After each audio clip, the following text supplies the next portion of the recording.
بمناسبة شهر رمضان الكريم أهدي هذه الأبيات إلى أبطال الجيش الوطني والمقاومة الشعبية المرابطين في كل الجبهات. راعد الرعد والمعية بوارق، مرحبا شهر الصيام والعبادة، قد عقدنا الصوم وسط الخنادق والمتارس والسعوها زيادة،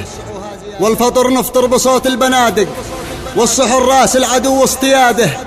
خبريهم يا الجبال الشواهق بندق إله أبو ماسك زناده، جيشنا جاهز وبالله واثق، والمقاوم باي واصل جهاده، وانت يا هيلان اشمخ وعانك كل قمه بالإبا والإرادة، يا قبايلنا بكل المناطق كل من منكم يجهز عتاده، كي نصد الرافضي والمنافق ديقة لشعبه ودمر بلاده، والمقاوم صار للموت عاشق باي حقك كل ما في مراده، لجل مجدك يا وطن بان سابق في دروب النصر ولا شهاده، لجل مجدك يا وطن بان سابق في دروب النصر ولا شهاده. مع تحيات